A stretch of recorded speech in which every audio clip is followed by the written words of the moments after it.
கிறிஸ்து இயேசுக்குள் மிகவும் பெரியமான அன்புக்குரிய சகோதர சகோதரிகளே, உங்கள் யாவருக்கும் நம்முடைய பிதாவாகிய தேவனுடைய பரிசுத்த நாமத்தினாலும் நம்முடைய ஆண்டவரும் நம்முடைய கர்த்தருமாகி இருக்கிற கிறிஸ்து இயேசுவின் நாமத்தினாலும் கிருபையும் சமாதானம் உண்டாவதாக என்ற வாழ்த்துதலை தெரிவித்துக் கொண்டு, என்னுடைய தனிப்பட்ட அன்பையும் வாழ்த்தையும் கூட உங்கள் மத்தியில் எந்த ஒரு நாளிலும் கூட பகிர்ந்து கொள்கிறேன். அன்புக்குரிய சகோதர சகோதரிகளே, பாடத்தின் தலைப்பு அவருடைய முதல் பஸ்கா மற்றும் அவருடைய கடைசி பஸ்கா. அதை நம்ம அந்த கம்பைன் பண்ணி அந்த ஒரு தலைப்பு அந்த மாதிரி கொடுத்துருக்கோம். ஆனால் ரெண்டு தனித்தனியான பாடம். முதல் பஸ்காங்கிறது ஒரு தனி பாடமாகவும் கடைசி பஸ்காங்கிறது ஒரு தனி பாடமாகவும் இருந்தது. அதை நம்ம கம்பைன் பண்ணி பார்த்தோம். ஏன்னா ஒரு பாடமாக எடுத்தோம்னா அரை மணி நேரத்தில் முடிஞ்சிடும். அதனால் ரெண்டு பாடத்தை பிரித்து ஒன்றா கம்பைன் பண்ணியிருக்கோம். ஸோ இது இந்த முதல் பஸ்காவை நம்ம முதல்ல பார்க்க போகிறோம். இந்த முதல் பஸ்கா என்பது யோவானுடைய சாட்சி புத்தகத்திலேருந்து எடுக்கப்பட்டிருக்கு. மேக்சிமம் யோவானை பற்றி நம்ம பார்க்க போகிறோம். யோவானுடைய புத்தகத்திலேருந்து ஆண்டவருடைய அந்த பஸ்கானுடைய அனுசரிப்பு மற்றும் அவருடைய அந்த முதல் பஸ்கானுடைய செயல்பாடுகள், அதில் அவருடைய சகல விதமான சாட்சிகள் எவ்விதமாக இருக்கு என்பதை அங்கே யோவான் பதிவு செய்த காரியங்களை நாம் கவனிக்க போகிறோம். அப்போ இந்த ஆண்டவர் மொத்தம் எத்தனை பஸ்கா அனுசரிச்சாருங்க?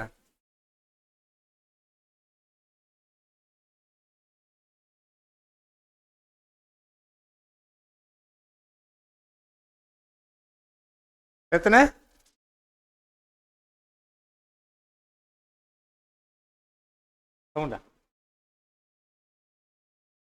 இல்ல, மொத்தம் எத்தனை பஸ்கா அனுசரிச்சார் ஆண்டவர்? 3ங்களா?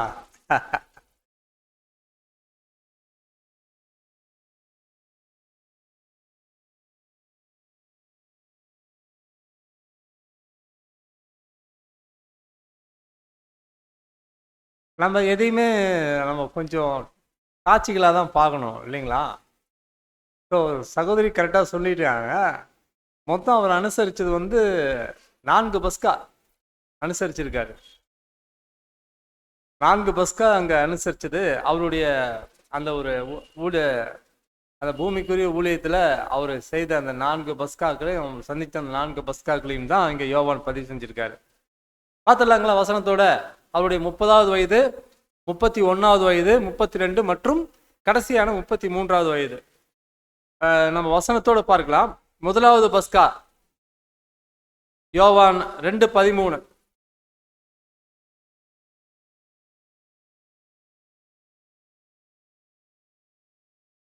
பின்பு யூதருடைய பஸ்கா பண்டிகை சமீபமாயிருந்தது. அப்பொழுது இயேசு எருசலேமுக்கு போய். ஆமா, இது என்ன? இதுல இயேசு எருசலேமுக்கு போனது மட்டும் தானே இருக்கு. எப்படி நீங்க இதுல பஸ்கா அனுசரிச்சதை நீங்க சொல்லலாம் அப்படின்னு கேட்டீங்கன்னா, யூதர்கள் எப்போ எருசலேமுக்கு போவாங்க? ஆமா, பஸ்கா பண்டிகைக்கு தான் மேஜரா போவாங்க. அதுதான் அவங்களுடைய முக்கிய கடமை. இப்போ இது முதல் பஸ்கா அந்த 30வது வயதுல யோவான் அங்க பதிவு செய்யறாரு. யூதருடைய பஸ்கா பண்டிகை சமீபமா இருக்கும்போது இயேசு எருசலேமுக்கு போறாரு. 2வது யோவான் 5:1.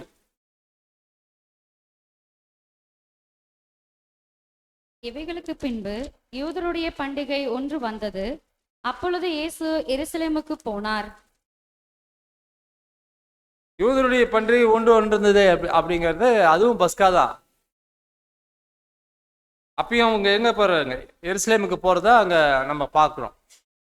3வது யோவான் 6:4.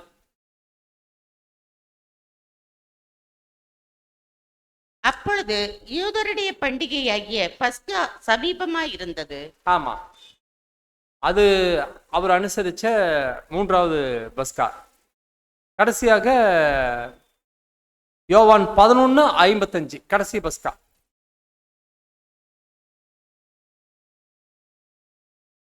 யூதருடைய பஸ்கா பண்டிகை சமீபமாய் இருந்தது. அதற்கு முன்னே அநேகர் தங்களை சுத்திகரித்துக் கொள்ளும் பொருட்டு நாட்டிலிருந்து எருசலேமுக்கு போனார்கள். அப்ப மொத்தம் 4 பஸ்கா பதிவு செய்ய பார்த்துட்டாங்களா? ஸோ அந்த 4 பஸ்கா தான் அவர் அனுசரித்த பஸ்கா அப்படின்னு நம்ம கணக்கு வைக்கிறோம். ஏன்னா அவர் எந்த வயதில் வந்து ஞானஸ்தானம் எடுக்கிறாரு? ஆமாம், அதுலேருந்து கணக்கு இல்லைங்களா? 30வது வயதில் ஞானஸ்தானம் எடுக்கிறாரு. அதுலேருந்து நமக்கு வந்து 4 பஸ்காக்கள் கணக்கு வருது. ஆனால் பார்த்தீங்கன்னா இயேசு கிறிஸ்துக்கு வந்து இந்த பஸ்காங்கிற ஒரு விஷயங்கிறது வந்து புதியது கிடையாது. ஏன்னா அவங்களுடைய பெற்றோர்கள் நமக்கு நல்லா தெரியும். அவங்க ஒரு டிவோட்டிஸ், அதாவது அவங்க வந்து தேவனுக்கு தேவனுடைய காரியத்தில் பக்தி வைராக்கியம் கொண்ட ஒரு தகப்பன்மார்களாக தாய்மானவர்களாக அவங்க இருந்தாங்க. பெற்றோர்களாக இருந்ததுனால அவங்க என்ன பண்ணுவாங்க கேட்டினா, இயேசு கிறிஸ்துவ கூட அவ்வகையில் தான் அவங்க வழி நடத்துனாங்க அப்படின்னு பார்க்குறோம். ஏன்னா இதில் இன்னொரு விஷயம் பார்த்தீங்கன்னா, அவருக்கு எந்த அளவுக்கு அவங்க டிவோட்டி, எந்த அளவுக்கு அவங்க கர்த்தரை வந்து அந்த பக்தி வைராக்கியத்தில் நடத்துனாங்க அப்படிங்கிறது அவருடைய 12வது வயதிலே நம்ம பார்த்துருக்கோம். ஏற்கனவே இப்போ நம்ம பார்க்க பல விஷயங்கள் வந்து நம்ம ஏற்கனவே பல பாடங்களில் நம்ம கடந்து போன விஷயங்களாக தான் இருக்கும். வேகமாக கடந்து போயிடலாத. 12வது வயதில் என்ன பண்ணாருங்க? ஆமாம், அங்கே 3 நாள் வந்து அவரை தேடி என்ன பண்ணுறாங்க, மறுபடியும் திரும்பி எருசலேமுக்கு வராங்க. அவர் எங்கே உட்காந்துருந்தார் அப்படிங்கிற விஷயங்கள்லாம் நம்ம அங்கே பார்க்குறோம். 12வது வயதில் அவர் எருசலேமுக்கு போகிறாரு. லூக்கா 2:41 மற்றும் 42.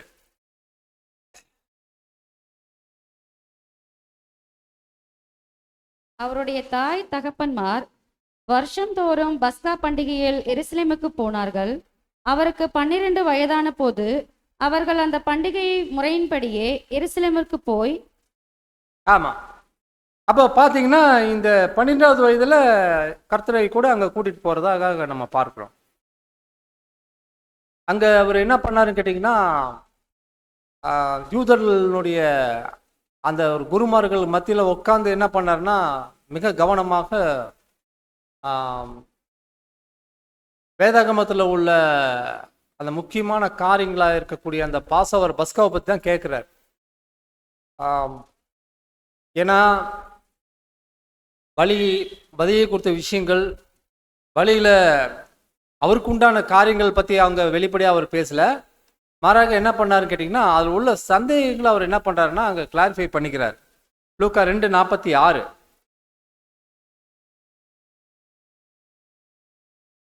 மூன்று நாளைக்கு பின்பு அவர் தேவாலயத்தில் போதகர் நடுவில் உட்கார்ந்திருக்கவும் அவர்கள் பேசுகிறதை கேட்கவும் அவர்களை வினாவவும் கண்டார். இதுக்கு காரணம் என்னன்னு கேட்டிங்கன்னா, அவருக்குள்ள அந்த ஒரு பக்தி வைராக்கியம் தான். வேதாகமத்தில் தெய்வீக திட்டம் என்னவாக இருக்கு, என்ன இந்த ஒரு பஸ்காங்கிற விஷயம் என்னத்தை எதை குறிக்குது, ஏன் இவ்வளோ காலங்களாக அவங்க கொண்டாடிட்டு வராங்க, இது உண்மையிலே எகிப்திலிருந்து விடுதலையான ஒரு விஷயத்தை மாத்திரம்தான் அங்கே வந்து அனுசரிக்கப்படுறதுக்காக அங்கே கொண்டாடப்படுகிறதா, இல்லை வேறு ஏதாவது அதில் உள்ள ஞான அர்த்தங்கள் இருக்குதா அப்படின்னு அவர் தெரிஞ்சுக்கிறதுக்கு ரொம்ப ஆவலாக இருந்தார். அதனால என்ன பண்ணார்னா, அங்கே யூதர் அந்த குருமார்களுக்கு மத்தியில், போதகர்கள் மத்தியில் உட்கார்ந்து அவர் பல விதமான கேள்விகளை அங்கே கேட்கிறதா பார்க்குறோம். கேட்டுட்டு என்ன பண்ணுறாருன்னு கேட்டிங்கன்னா, அவர் ஒரு பரிபூர்ண மனுஷனுங்கிறது பெரும்பாலும் எல்லாருக்கும் தெரியாது, யாருக்குமே அங்கே இருக்கிறவங்களுக்கு யாருக்குமே தெரியாது. ஆனால் அவருடைய ஞானம் எப்படி இருந்துச்சுன்னு கேட்டினா, எதையுமே எளிதாக கிரகிக்கக்கூடிய அந்த ஒரு ஞானமாக அவருடைய ஞானம் இருந்துச்சு. எதையுமே ஈஸியாக புரிஞ்சுக்குவார். இப்போ நமக்கெல்லாம் என்னன்னு கேட்டிங்கன்னா, ஒரு விஷயத்த நம்ம வந்து படித்தோம்னு வச்சுங்க, கொஞ்ச நாள் கழித்து நம்ம கேட்டால் கூட என்ன ஆயிடுது, மறந்துடுது. காரணம் என்னன்னு கேட்டிங்கன்னா, நமக்குள்ள அந்த ஒரு பலகீனம் அந்த மாதிரி தான் இருக்குது. நம்ம பலகீனமான மனிதர்கள், அதனால் அப்படி தான் இருக்குது. ஆனால் ஒரு பரிபூர்ண மனுஷன்லாம் அப்படி கிடையாது. ஒரு விஷயத்தை நீங்கள் சொன்னீங்கன்னா அங்கே போய் டெபாசிட் ஆகிடும். நீங்கள் எத்தனை வருஷம் கழித்து கேட்டிங்கனாலும் அங்கே என்னன்னு கேட்டிங்கன்னா அது கிளியராக வரும், தெளிவாக இருக்கும். அது நம்ம பரிபூர்ண மனுஷனை இது வரைக்கும் பார்த்ததில்லை, படித்து தான் இருக்கிறோம். அதனால தான் நமக்கு அது என்னன்னு கேட்டிங்கன்னா, ஒரு பரிபூர்ண மனுஷனுடைய காரியங்களும் நம்மளுடைய காரியங்களும். ஆனால் பலகீனமான மனுஷங்களை என்ன பண்ணிட்டு இருக்கோம், ஆனால் தினமும் பார்த்துக்கிட்டே இருக்கிறோம். அந்த பலகீனத்தை தான் நம்மளால் என்ன பண்ண முடியல, ஏற்றுக்க முடியல. அதுதான் விஷயம். அதுக்காக தான் இந்த ஒரு பலியின் ஜீவியத்தில் நம்ம வந்து ரொம்ப கவனம் காட்டணும் அப்படிங்கிறத பற்றி நம்ம பாடங்களாக படிச்சுட்டு இருக்கோம். அப்போ அந்த ஒரு மனத்தாழ்மை அவர்கிட்ட மிக தெளிவாக இருந்துச்சு. அதனால என்ன பண்ணாருன்னு கேட்டிங்கன்னா, தன்னுடைய வயதை அவர் பொருட்படுத்தலை, தன்னுடைய தாகத்தை அவர் எங்கே பண்ணலான்னு கேட்டிங்கன்னா அவர் மறைக்கல.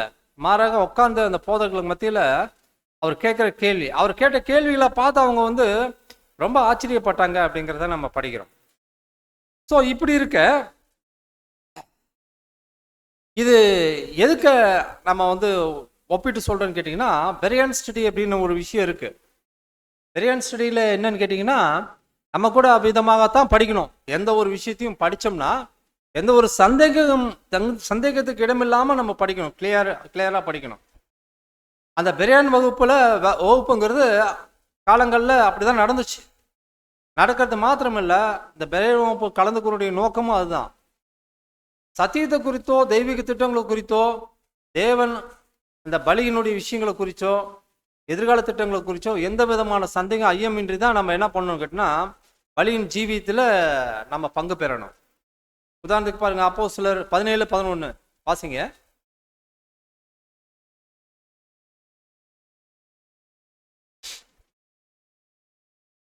அந்த பட்டணத்தார் மனோவாஞ்சையாய் வசனத்தை ஏற்றுக்கொண்டு காரியங்கள் இப்படி இருக்கிறதா என்று தினந்தோறும் வேத வாக்கியங்களை ஆராய்ந்து பார்த்ததினால் தெசலோனிக்கேயில் உள்ளவர்களை பார்க்கிலும் நற்குணசாலிகளாய் இருந்தார்கள். ஆமா, அப்ப அந்த பட்டினத்தார் எந்த பட்டினத்தார்? பெரிய பட்டினத்தார்.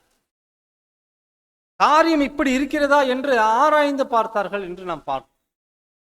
ஸோ ஒருத்தர் சொல்லிட்டாங்க அப்படிங்கிறதுக்காக அவங்க ஏற்றுக்கொள்கிறது இல்லை, மாறாக வேதாகமத்தில் இவ்விதமாக இருக்கா அப்படின்ட்டு செக் பண்ணி பார்க்கணும். அதுதான் பெரியன் ஸ்டடி. பெரியன் ஸ்டடியோட நோக்கமே அதுதான். ஸோ விதமாக இருக்க அவருடைய அந்த ஒரு ஞானஸ்தானம் பகுதி வருது. ஞானஸ்தான பகுதியில் யோவான் ஸ்நானகன் மூலிமா அவர் ஞானஸ்தானம் எடுக்கிறாரு. எடுத்ததுக்கு அப்புறம் அவருடைய நிலை இன்னும் கொஞ்சம் மேம்பட்டதா அங்கே காணப்படுது. எப்படின்னு கேட்டிங்கன்னா, பரிசுத்தாவி அவருக்கு முழு விதமாக அங்கே அளிக்கப்படுது. எப்படின்னு கேட்டிங்கன்னா, இப்போ நமக்கு பரிசுத்தாவி ஒரு மெஷர் இருக்கு. மெஷர்னு கேட்டிங்கன்னா ஒரு அளவு. இப்போ கர்த்தருக்கு கொடுத்தது போல நமக்கு பரிசுத்தாவி தர முடியாது. காரணம் என்னங்க? பரிபூர்ணர். கரெக்டு. பரிபூர்ண மனுஷனுக்குரிய பரிசுத்தாவியை தேவன் கொடுக்குறாரு. நம்மளால அதை அந்த அளவுக்கு பரிசுத்தாவியை பெற்றுக்கொள்றதுக்கு நம்ம முதலாவது தயாரா இல்லை. முதலாவது எப்படி இல்லை? தயாரா இல்லை. ரெண்டாவது அந்த அளவுக்கு நம்ம கிட்ட டெடிகேஷன் இல்லை, சத்தம் இல்லை. மூன்றாவது நம்ம அந்த அளவுக்கு என்ன பண்றது இல்லைன்னு கேட்டீங்கன்னா அதுக்கான நேரத்தை ஒதுக்குறது இல்லை. பரிசுத்தாவி அபிதமாக தான் கிடைக்கும். பாருங்க, யோவான் 3:34 வாசிங்க.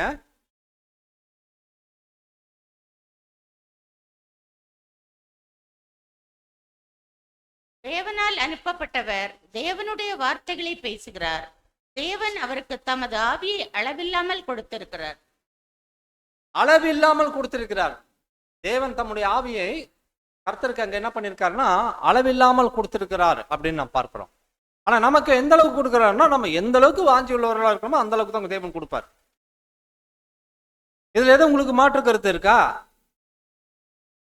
ஏன்னா ஒவ்வொருத்தருக்கும் ஒரு புரிதல் சக்தி இருக்கு இல்லைங்களா? ஒரு சகோதரர் ஒரு விதமாக புரிஞ்சுக்கிட்டாருன்னா அவருடைய புரிதலினுடைய ஞானம் ஒரு விதமா இருக்கும். சகோதரி ஒரு விதமா புரிஞ்சுக்கிட்டாங்கன்னா அவங்களுடைய புரிதல் ஞானம் இருக்கும். இதுல ஏன் இந்த வேறுபாடு அப்படின்னு கேட்டீங்கன்னா அந்த அளவுக்கு அவங்களுடைய அந்த ஒரு வாஞ்சை அப்படின்னு சொல்லக்கூடிய விஷயங்கள்ல இது வேறுபட்டிருக்கிறதா நாம் பார்க்கிறோம்.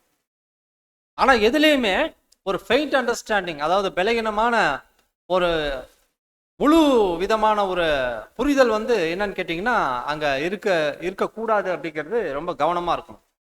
உண்மையான தேவனுடைய பிள்ளைகள் என்ன பண்ணணும் கேட்டிங்கன்னா பிதாவினுடைய வார்த்தைகளில் ரொம்ப கவனம் கொடுக்கறவர்களாக இருக்கணும். அதுக்காக நம்ம மிகுந்த தேவனோட அந்த ஐக்கியத்தில் நம்மளை மிக கவனமாக இணைத்து கொள்ளணும். ஜெபம் வேண்டும். ஜெபம் என்னன்னு கேட்டிங்கன்னா அதுதான் நமக்கு அந்த பரிசுத்தாவை பெற்றுத்தரும். அது இன்னொரு விஷயம் இருக்குது, அதுல இந்த ஜெபத்துல கூட இன்னொரு விஷயம் இருக்கு. ஏன்னா தேவன் வந்து பரிசுத்த ஆவியை நேரடியா கொடுக்கறது இல்ல. பரிசுத்த வெடி பண்றது இல்லைன்னு கேட்டீங்கன்னா நேரடியா கொடுக்கறது இல்ல. அது எப்படின்னு நம்ம பார்க்கணும். ஸோ ஆண்டவர் தன்னுடைய 30வது வயதுல என்ன பண்றாருன்னு கேட்டீங்கன்னா, அங்க அந்த ஞானஸ்தானம் எடுத்து பரிசுத்தாவியை அளவில்லாமல் வாங்கிக்கிட்டு என்ன பண்றாருன்னு கேட்டீங்கன்னா, தேவனுடைய திட்டத்தை முதலாவது அந்த 40 நாள் போய் வனாந்தரத்துல தெளிவாக கற்றுக்கொள்கிறார். தெளிவாக கற்றுக்கொள்கிறார். இப்போ நம்ம மத்தேயு, மார்க்கு மற்றும் லூக்கா சுவிசேஷங்கள்லாம் பார்த்தீங்கன்னு வச்சுங்களேன், ஆண்டவருடைய இந்த ஜெனியாலஜிலேருந்து வரும், அதாவது அவருடைய பரம்பரை வம்சவாளிகள்ல இருந்து வரும். ஆனால் யோவான் அப்படி இல்லை, அவர் ஸ்டார்ட் பண்ணுறதை எங்கே தான் ஸ்டார்ட் பண்ணுவார்? வேணா முதல் வசனம் வாசிங்க, யோவான் முதல் வசனம். ஆதியிலே வார்த்தை இருந்தது, அந்த வார்த்தை தேவனிடத்தில் இருந்தது, அந்த வார்த்தை தேவனாய் இருந்தது. ஆமா, ஒரு 5 வசனங்கள் மட்டும் ஒரு அவருக்கு ஒரு இன்ட்ரடக்ஷன் கொடுக்குறாரு. 5 வசனங்கள் மட்டும் இன்ட்ரடக்ஷன் கொடுத்துட்டு 6வது வசனத்துல யாரை பத்தி ஸ்டார்ட் பண்றாரு கேட்டீங்கன்னா, யோவான் ஸ்தானங்களை பத்தி தான் ஸ்டார்ட் பண்றாரு. யோவான் ஸ்தானங்களை பத்தி தான் ஸ்டார்ட் பண்ணி என்ன பண்றாருன்னு கேட்டீங்கன்னா கொண்டு போறாரு. கொண்டு போயிட்டு யோவான் வந்து அவரை குறித்து சாட்சி கொடுக்கறதாகவும், அவரு பிதாவுக்கும் அவருக்கும் உண்டான அந்த ஐக்கியத்தையும், அவர் வந்து அந்த ஞானஸ்தானம் எடுத்த விஷயங்களை மட்டும்தான் அங்க பேசுறாரு. இதெல்லாம் வந்து மற்ற பதிவுகள்ல இருக்காது. மத்தேயு, லூக்கா, மார்க்ல அந்த பதிவுகள்லாம் இருக்காது. யோவான் எப்பயுமே கையாளுற விஷயங்கள் என்ன தெரியுங்களா? மற்ற சுவிசேஷங்களே இல்லாத சாட்சிகளை மட்டும்தான் யோவான் எழுதுவார் அதிகமா. ரொம்ப ஆச்சரியமான விஷயம் மாட்டம் இல்லை இது. வந்து அது வந்து என்ன கேட்டீங்கன்னா, நமக்கு நம்மளுடைய கவனத்திற்காக, நம்மளுடைய ஞானத்திற்காக அங்க என்ன பண்றான்னு கேட்டீங்கன்னா அங்க கொடுக்கப்படுகிறதாக பார்க்கிறோம். அவருடைய அந்த ஒரு வனாந்தர அனுபவங்கள் எல்லாமே யோவான் தான் அங்க குறிப்பிடுகிறார். அப்போ அந்த யோவான் 2:13-15 வாசிங்க.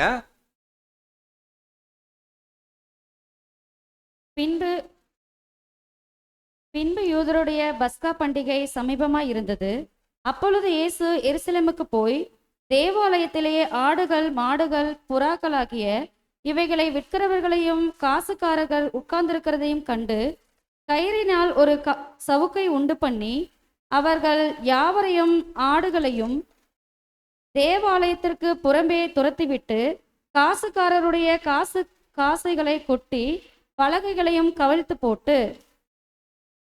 இப்போ நம்ம இந்த வசனங்களை நம்ம ஏன் எடுக்கிறோம்னு கேட்டிங்கன்னா, இது வந்து முதலாவது ஆலயத்தை சுத்திகரிக்கிற விஷயம் கர்த்தர் பண்றது.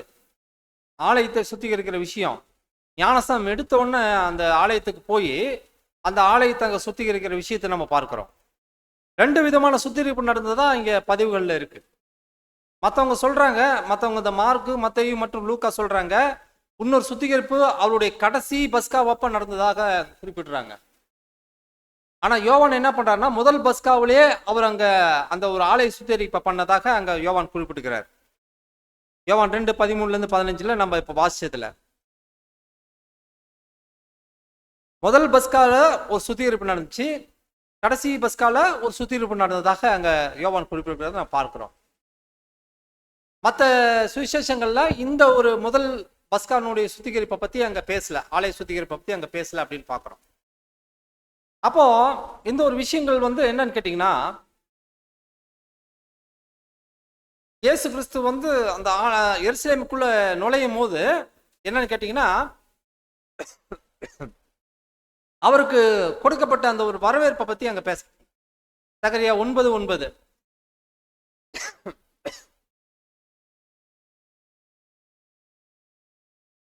சீயோன் குமாரத்தியே மிகவும் களிகூறு, எருசலேம் குமாரத்தியே கெம்பீரி, இதோ உன் ராஜா உன்னிடத்தில் வருகிறார்.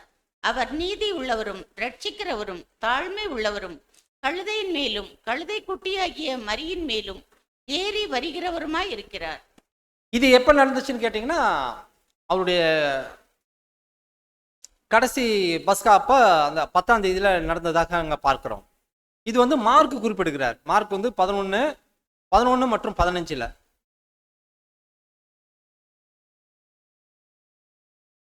அவர்கள் எருசலேமுக்கு வந்தார்கள்.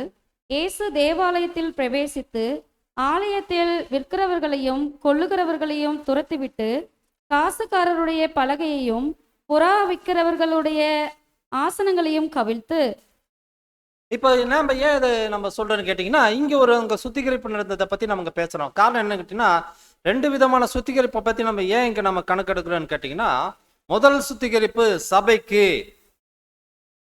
முதல் சுத்திகரிப்பு சபைக்கு, 2வது சுத்திகரிப்பு மனுக்குலத்துக்கு, 2வது சுத்திகரிப்பு மனுக்குலத்துக்கு. ஏன்னு கேட்டிங்கன்னா, முதல் சுத்திகரிப்பு வந்து அங்கே வெளிப்படுத்தின 18:4 வாசிங்க.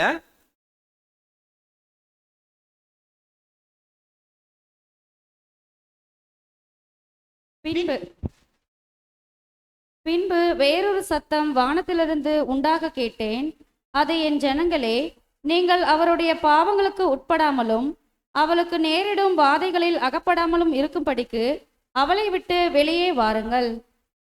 இப்போ பார்த்தீங்கன்னா, இதை நம்ம எப்படி நம்ம கம்பேர் பண்ணி பேசலாம்னு கேட்டிங்கன்னா, இப்போ வந்து கடைசி வாதை என்னங்க? 10 வாதைகளை தேவன் அனுமதிச்சார்ல எகிப்துல. ஃபர்ஸ்ட் வாதை என்ன? கடைசி வாதை என்னங்க? தலையீச்சன்கள் சங்கரிப்பு. தலையீச்சன்கள் யாரை குறிக்குது? சபையை குறிக்குது. ஆச்சுங்களா? அப்ப என்ன கேட்டீங்கன்னா, தலையீச்சன்கள் காக்கப்படுகிற விஷயத்துல சபை என்ன பண்ணப்படுதுன்னா அங்க கணக்கெடுக்கப்படுது. ஏன் நம்ம இப்படி கணக்கெடுக்கிறோம்னு சொல்றீங்கன்னா, அன்னைக்கு ஒருவேளை அந்த ஆட்டுக்குட்டியான ஒரு பஸ்கானுடைய ஆட்டுக்குட்டியினுடைய ரத்தம் அந்த நிலைக்கால்கள் பூசப்படாமல் இருந்தால் அந்த வீட்டில் என்ன ஆயிருக்கும்? தலையீச்சன்கள் சங்கீகரிக்கப்பட்டிருக்கும். அப்ப காக்கப்பட்டது தலையீச்சன்கள் அப்படின்னு நம்ம ஒரு கணக்கு வைக்கிறோம். ஆச்சுங்களா? இப்போ 2வது சங்காரம் எங்க நடந்துச்சு அப்படின்னு கேட்டீங்கன்னா, செங்கடல்ல நடந்துச்சு. செங்கடல்ல என்னன்னு கேட்டீங்கன்னா, எல்லாருமே அவளை விட்டு வெளியே வந்தாங்க அப்படின்னு கேட்டீங்கன்னா, எகிப்து விட்டு யாராவது தங்கியிருந்து வெளியே வராம இருந்திருந்தா அவங்களும் எதோட அனுப்பிச்சிருப்பாங்க? பார்வோனுடைய சேனைகளோடு என்ன பண்ணியிருப்பாங்க? அங்க சங்கரிக்கப்பட்டிருப்பாங்க அப்படிங்கிறத பார்க்குறோம். இது வந்து டெலிவரன்ஸ் ஆஃப் மேன்கைண்ட் அப்படின்னு நம்ம பார்க்கிறோம். இது வந்து மனுக்குலத்தினுடைய ரட்சிப்பு அப்படிங்கிறத நாங்கள் குறிப்பிடுகிறோம். அப்போ இதுதான் அந்த ஒரு 2 விதமான சுத்திகரிப்பை பத்தி அங்க யோவான் அங்க குறிப்பிடுகிறதாக நம்ம பார்க்கிறோம். அதே வேளையில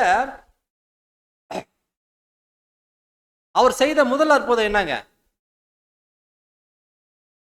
திராட்சரசத்தை தண்ணீரை திராட்சரசமா மாட்டுகிற விஷயங்கள். இது அவர் செய்த முதல் அற்புதம் அப்படின்னு பார்க்கிறோம். அப்ப எத்தனை பானைகள் அங்க இருந்துச்சு? 6 பானைகள்.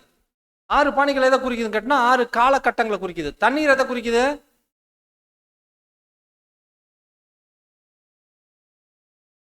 சத்தியத்திற்கு அடையாளம். சரி, அப்படியே இருக்கட்டும். ஸோ 6 பானைகள் இருந்த தண்ணீர் வந்து எப்படி இருக்கு அப்படின்னு கேட்டீங்கன்னா, இம்பர்ஃபெக்டா இருக்கு. அதான் அபூர்ணமா இருக்குது. அது குடிக்கிறதுக்கு ஏற்றதாக அங்க இல்லை. இப்போ வந்து அவர் என்ன பண்றாருன்னு கேட்டா, இப்போ நம்ம வாசிங்க யோவான் 2வது அதிகாரம் 6 - 11 வசனங்கள்.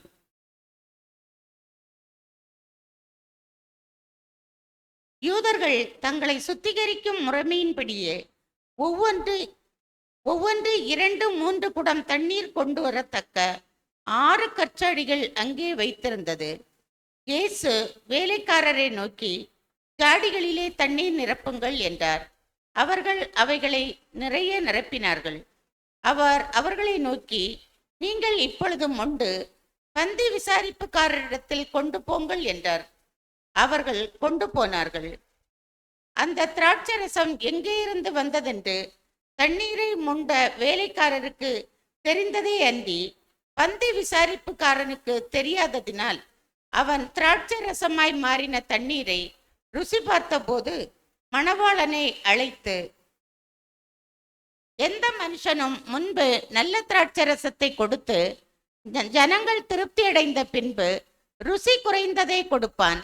நீரோ நல்ல ரசத்தை இதுவரைக்கும் வைத்திருந்தீரே என்றான். ஸோ பாருங்க, இதுல நம்ம என்னென்ன கணக்கெடுக்கிறோன்னு கேட்டீங்கன்னா, 6 பானைகள். 6 பானைகள் எதை குறிக்குதுன்னு கேட்டீங்கன்னா, ஆறுங்கிற எண்ணெய் எதை குறிக்குதுன்னு கேட்டீங்கன்னா, அபூர்ணத்தை குறிக்குது. அபூர்ணம். 6ங்கிற எண்ணெய் 6000 வருஷ அபூர்ணம். 6000 வருஷ அபூர்ணம் என்னன்னு கேட்டீங்கன்னா இப்போ வந்து திராட்சரசமா மாறுது. 2 எண்ணு, 2வது எண்ணு எதை குறிக்குது அப்படின்னு கேட்டினா, 2 எதை குறிக்குதுன்னு கேட்டினா பரிசுத்தாவியை குறிக்குது. 2வது நம்பர் வந்து நம்பர் 2 வந்து பரிசுத்தாவியை குறிக்குது. நம்பர் 3 எதை குறிக்குதுன்னு கேட்டினா ரட்சிப்பை குறிக்குது. இதுதான் அந்த ஒரு மிராக்கலினுடைய ஞான அர்த்தங்களை. ஸோ 6 அபூர்ணத்தையும், நம்பர் 2 வந்து பரிசுத்தாவியை நிரப்பப்பட்டதையும், 2 3 குடங்கள் கணக்கு இல்லைங்களா? 2 3 குடங்கள் கணக்கு. 3 வந்து ரட்சிப்பையும் குறிக்குது. பரிசுத்தாவின் மூலியமாக ரட்சிப்பு, கிறிஸ்து இயேசு மூலியமாக ரட்சிப்பு வந்ததுக்கு அப்புறம் தான் அது எப்படி ஆகுதுன்னு கேட்டினா 7வது காலகட்டங்களில் அது வந்து ஸ்வீட் அண்ட் இதாக மாறுது அப்படிங்கிறத நம்ம பார்க்கணும். ஏன்னு கேட்டிங்கன்னா இதை நம்ம வந்து எதுக்காக இந்த ஒரு மிராக்களை பற்றி நம்ம இங்கே பேசுறோன்னு கேட்டிங்கன்னா, அவருடைய ஞானஸ்தானத்தினுடைய விஷயங்கள்லையும் அவருடைய பஸ்கானுடைய விஷயங்கள் அனுசரிப்பு விஷயங்கள்லையும் எல்லாமே என்ன பண்ணியிருக்குன்னு கேட்டிங்கன்னா தெய்வீக திட்டங்கள் உள்ளடங்கிய ஒரு காரியமாக அங்கே இருக்கிறத நம்ம வந்து என்ன பண்ணிக்கணும் கேட்டிங்கன்னா தெளிவாக புரிஞ்சுக்கொள்ளணும். கொலோசியர் 1:23.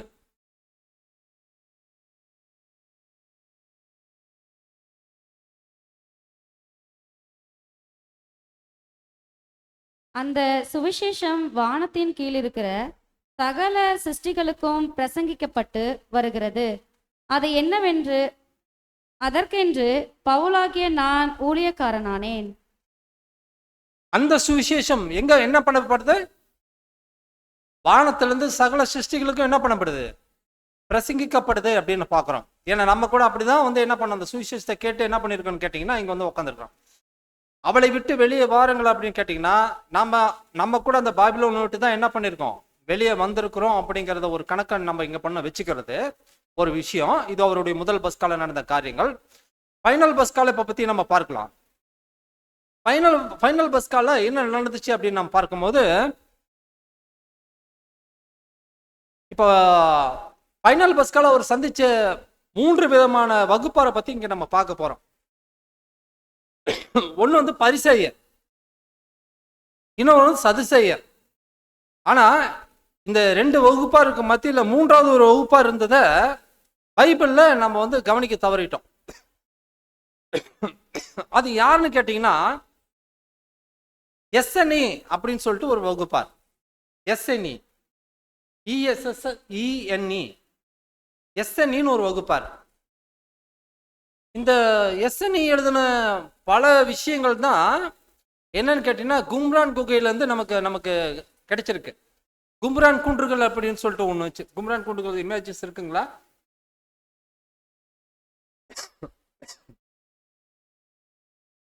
(1947) இந்த கும்ரான் குன்றுகளினுடைய குகையிலேருந்து இந்த ஸ்க்ரோல்ஸ் எல்லாம் எடுத்திருக்காங்க.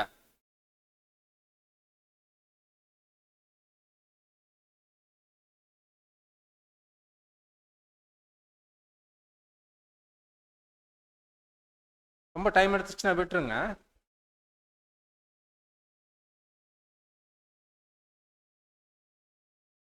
இந்த எஸ்என்இ வகுப்பாரை பத்தி புதிய ஏற்பாடுல எந்த விதமான வெளிப்படையான பரிசேயரை பத்தி பேசுது, சதுசேயரை பத்தி பேசுது. பரிசேயனுடைய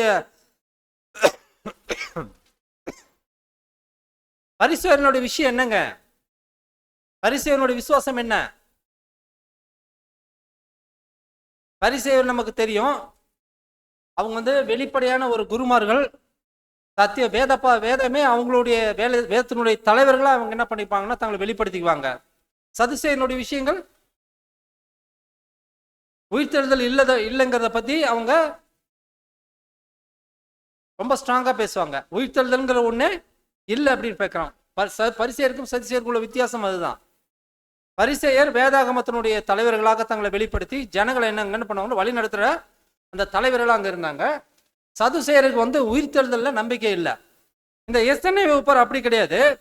அவங்க வந்து ரொம்ப டிசிப்ளின்டு, ரொம்ப அதிகமான ஒரு கல்வி அறிவு, தேவனை வணங்குற விஷயங்கள்ல அந்த கிரிகள் விஷயம் எல்லாத்துலேயும் இவங்க தெளிவாக இருந்ததுனால தான் என்ன பண்ணாங்க கேட்டிங்கன்னா இந்த கும்ரான் குன்றுகள்ல இந்த ஒரு ஸ்கோல்ஸ்ல என்ன பண்ண வச்சாங்கன்னா மறைச்சு வச்சதா பாக்குறோம். ஒரு ஆடு மேய்க்கிற சிறுவன் தான் அதை 1947ல கண்டெடுத்ததா சரித்திர குறிப்புகள் அங்க சொல்லுது. அப்ப அதுல இந்த பாஸ் ஓவர் லேம்பை பத்தி அங்க குறிப்புகள் நிறைய கொடுக்கப்பட்டிருக்கு. யோவான் 10:17 மற்றும் 18.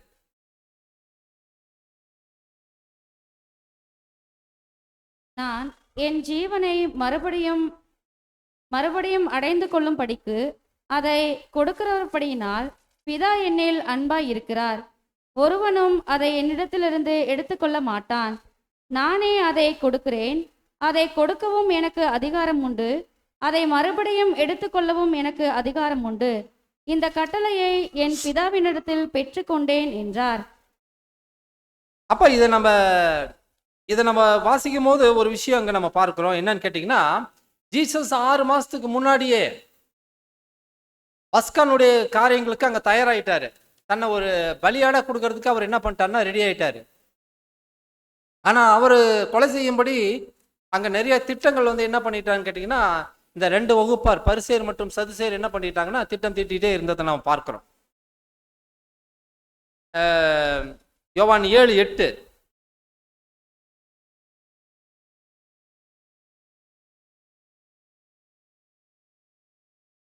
நீங்கள் இந்த பண்டிகைக்கு போங்கள், என் வேலை இன்னும் வராதபடியால் நான் இந்த பண்டிகைக்கு இப்பொழுது போகிறதில்லை என்றார். ஆமா, அவர் என்ன பண்றான்னு கேட்டீங்கன்னா, அங்க நேரடியாக ஒரு பண்டிகைக்கு போக முடியாம ஒரு 6 மாசத்துக்கு முன்னாடியே சீஷர்களை அங்க அனுப்பிச்சு விட்டுட்டு என்ன பண்றான்னு கேட்டீங்கன்னா, அந்த பண்டிகைக்காக அங்க காத்திருக்கிறதா பார்க்கிறோம்.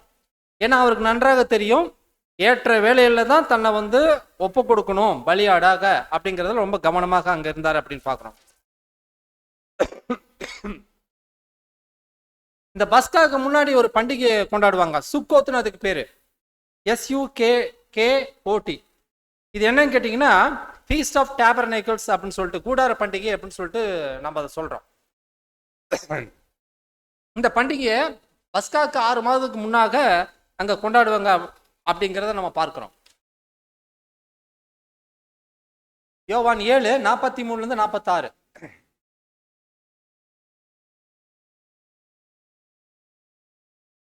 வேறு சிலர் இவர் கிறிஸ்து என்றார்கள். வேறு சிலர் கிறிஸ்து கலிலேயாவிலிருந்து வருவார். விதமாக அவரை குறித்து ஜனங்களுக்குள்ளே பிரிவினை உண்டாயிற்று. அவர்களில் சிலர் அவரை பிடிக்க மனதாய் இருந்தார்கள். ஆகிலும் ஒருவனும் அவர் மேல் கை போடவில்லை. பின்பு அந்த சேவகர் பிரதான ஆசாரியரிடத்திற்கும் பரிசேயரிடத்திற்கும் திரும்பி வந்தார்கள். இவர்கள் அவர்களை நோக்கி, நீங்கள் அவனை ஏன் கொண்டு வரவில்லை என்று கேட்டார்கள். சேவகர் பிரதியுத்தரமாக, அந்த மனுஷன் பேசுகிறது போல ஒருவனும் ஒரு காலம் பேசினதில்லை என்றார்கள். ஆமா, அப்ப அவரை பிடிக்கிறதுக்கு வகை தேடிட்டு இருந்ததுனால என்ன பண்ணான்னு கேட்டா, இயேசு கிறிஸ்து எருசலேமினுடைய சுற்றுப்பகுதிகளாக என்ன பண்ணிட்டு இருந்தாருன்னா சுத்திட்டு இருந்தார். சுத்திக்கிட்டு என்ன பண்ணிட்டு இருந்தான்னு கேட்டா, அங்க அவர் பிரசங்கம் பண்ணிக்கிட்டு ஜனங்களுக்கு மத்தியில அவர் பேசிட்டு இருந்ததா அப்படின்னு பார்க்கும். ஏன்னா அவர் பிடிக்க போன சேவர்களே என்ன பண்ணிட்டாங்க கேட்டா, அவருடைய வார்த்தைகளை கேட்டு என்ன பண்ணிட்டாங்க, ரிட்டர்ன் ஆயிட்டாங்க அப்படின்னு பார்க்குறோம். இப்போதான் அங்க லாசரஸ் என்ன பண்ணிட்டாருன்னு கேட்டிங்கன்னா, வியாதிப்பட்டு கிடக்கிறத விஷயம் கேள்விப்பட்டு என்ன பண்ணிட்டாருன்னு கேட்டிங்கன்னா, யோவான் 7:10, 7-10, அதே 7ஆம் அதிகாரம் 7-10.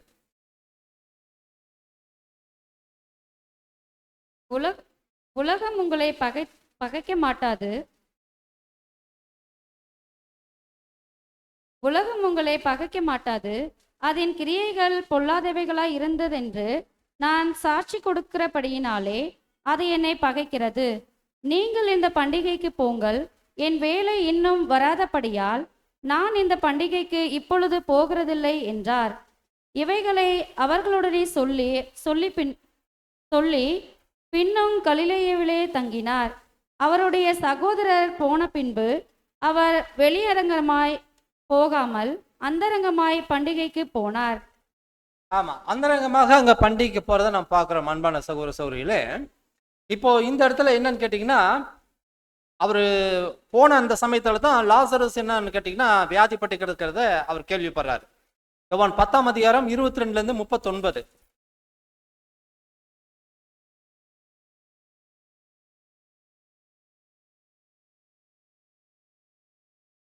பின்பு எருசலேமிலே தேவாலய பிரதிஷ்டை பண்டிகை வந்தது. மாரி காலமுமாய் இருந்தது. இயேசு தேவாலயத்தில் சாலமோனுடைய மண்டபத்திலே உலாவிக் கொண்டிருந்தார். அப்பொழுது யூதர்கள் அவரை சூழ்ந்து கொண்டு, எதுவரைக்கும் எங்கள் ஆத்மாவுக்கு சந்தேகம் உண்டாக்குகிறீர்? நீர் கிறிஸ்துவானால் எங்களுக்கு தெளிவாய் சொல்லும் என்றார்கள். இயேசு அவர்களுக்கு பிரதியுத்தரமாக, அதை உங்களுக்கு சொன்னேன், நீங்கள் விசுவாசிக்கவில்லை. என் பிதாவின் நாமத்தினாலே நான் செய்கிற கிரியைகளே என்னை குறித்து சாட்சி கொடுக்கிறது. ஆனாலும் நான் உங்களுக்கு சொன்னபடியே நீங்கள் என் மந்தையின் ஆடுகளார் இராதபடியினால் விசுவாசியாமல் இருக்கிறீர்கள். என் ஆடுகள் என் சத்தத்திற்கு செவி கொடுக்கிறது. நான் அவைகளை அறிந்திருக்கிறேன். அவைகள் எனக்கு பின் செல்லுகிறது. நான் அவைகளுக்கு நித்திய ஜீவனை கொடுக்கிறேன். அவைகள் ஒரு காலம் கெட்டு போவதில்லை. ஒருவனும் அவைகளை என் கையிலிருந்து பறித்துக் கொள்வதும் இல்லை. அவைகளை எனக்கு தந்த என் பிதா எல்லாரிலும் பெரியவராயிருக்கிறார். அவைகளை என் பிதாவின் கையிலிருந்து பறித்து கொள்ள ஒருவனாலும் கூடாது. நானும் பிதாவும் ஒன்றாயிருக்கிறோம் என்றார். இப்ப பாத்தீங்கன்னா இந்த சாட்சி அவர் எதுக்காக கொடுக்குறாருன்னு கேட்டீங்கன்னா, முக்கியமான விஷயம் என்னன்னு கேட்டீங்கன்னா, அவர் அந்த இடத்துல அவர் சொல்ல வேண்டிய விஷயங்கள் நிறைய இருந்ததுனால அவர் ரொம்ப கவனமா இருந்துட்டு அவர் வந்துட்டு அவங்களுக்கு வெளிப்படையா பேசாம அந்தரங்கமாக பேசுறதுக்கிறதாங்க நான் பார்க்கிறோம். அவர்களுக்கு லாசருனுடைய விஷயங்கள்ல வந்து அவர் சில அந்த விஷயங்கள்ல கூட அவர் என்னன்னு கேட்டீங்கன்னா, யோவான் 11:3 வாசிங்க. அப்பொழுது அவருடைய சகோதரிகள், ஆண்டவரே, நீர் சிநேகித்தவன் வியாதிப்பட்டிருக்கிறான் என்று சொல்ல அவரிடத்திற்கு ஆள் அனுப்பினார்கள். 11:4. இயேசு அதை கேட்டபொழுது, இந்த வியாதி மரணத்திற்கு ஏதுவாய் இராமல் தேவனுடைய மகிமை விளங்குவதற்கு ஏதுவாய் இருக்கிறது. தேவனுடைய குமாரன் அதனால் மகிமைப்படுவார் என்றார். ஆமா, 6 மாதங்களாக அவர் என்ன பண்றாருன்னு கேட்டீங்கன்னா, அந்த இடம் விட்டு இடம் அவர் வந்து என்ன பண்ணிட்டாருன்னு கேட்டினா, அங்க சுற்று வட்டாரங்கள் ஃபுல்லா அங்க என்ன பண்ணிட்டு இருக்காருன்னா சுத்திட்டு இருந்தாரு அப்படின்னு பாக்குறோம். அவருடைய ஃபைனல் பாஸ் ஓவர் வரைக்கும் அவர் இதுதான் பண்ணிட்டு இருக்காரு. அப்போ இது நடந்துட்டு இருக்கும்போது அந்த ஒரு லாசர் விஷயத்துல அவர் சொன்ன ஒரு முக்கியமான தகவல்ல வந்து என்னன்னு கேட்டீங்கன்னா, அவர்கள் அதன் மூலியமாக அவர் வந்து அவங்களுக்கு ஒரு பாடம் எடுக்கணும்னு நினைச்சாரு. மரணம் என்பது ஒரு தூக்கத்திற்கு ஒப்பானது அப்படிங்கிறத, உயிர்த்தெழுதல்ங்கிறத ஒன்று உண்டு அப்படிங்கிற ஒரு விஷயத்தையும் அவர்களுக்கு அங்க வெளிப்படுத்துங்கிறதுக்காக கர்த்தர் என்ன பண்ணாருன்னு கேட்டீங்கன்னா, அங்க அவங்களுக்கு அந்த ஒரு பிரசங்கத்தை அங்க ஏற்படுத்தி கொடுக்குறாரு அப்படின்னு பாக்குறோம். ஏன்னா அவர் வந்து மரித்த லாசரை எழுப்பினதுல இருந்து நமக்கு நல்லா தெரியும். ஏன்னா மறுபடியும் லாசர் என்ன பண்ணிட்டாரு, மரிச்சிட்டாரு. மரணத்துல இருந்த லாசரு அவர் எழுப்பினாரு. ஏன்னா யோவான் 11:17-44 வாசிச்சோம்னா நமக்கு நல்லா தெரியும். எல்லாம் வாசிக்க வேணாம்.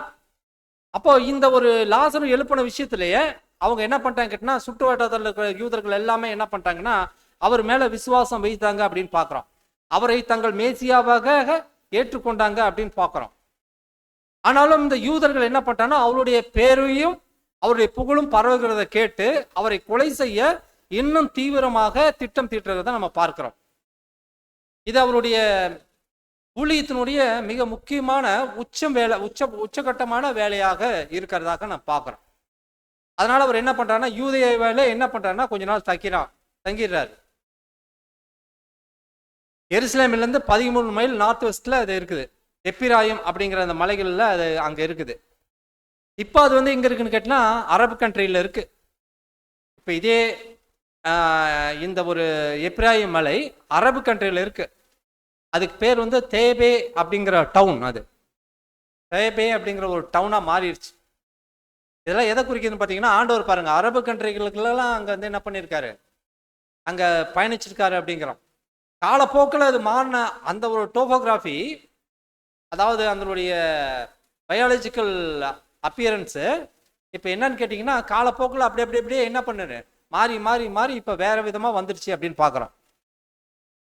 6 மாதத்துக்கு முன்பாக அவர் செய்த அந்த பயணங்கள், அந்த சுற்று வட்டாரங்கள் எல்லாம் என்ன பண்ணான்னா ஜனங்களுக்கு விசுவாசம் உண்டாகவும், ஜனங்கள் மத்தியில் தான் யார் எதற்காக வந்திருக்கேன் அப்படிங்கிறத தெளிவுபடுத்துறதுக்காகவும், யூதர்களுக்கு மத்தியில அவர்களுடைய வேதபாரகர் மற்றும் பரிசேயனுடைய அந்த ஒரு மாய்மாலான வேலைகளை அவர் வெளிப்படுத்தவும் அவர் என்ன பண்ணிட்டாருன்னு கேட்டீங்கன்னா, ரொம்ப தீவிரமாக அங்க என்ன பண்ணிட்டாருன்னு கேட்டீங்கன்னா அங்க பணி செய்தார் அப்படின்னு பார்க்குறோம்.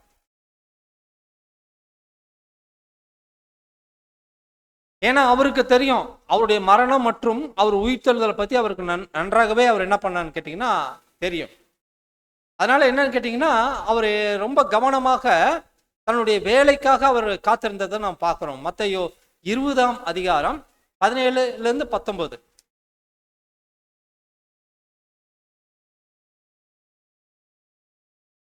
இயேசு எருசலேமுக்கு போகும்போது வழியிலே 12 சீஷரையும் தனியே அழைத்து, இதோ எருசலேமுக்கு போகிறோம், மனுஷகுமாரன் பிரதான ஆசாரியரிடத்திலும் வேத பாதகரிடத்திலும் ஒப்பு கொடுக்கப்படுவார். அவர்கள் அவரை மரண ஆக்கினைக்குள்ளாக தீர்த்து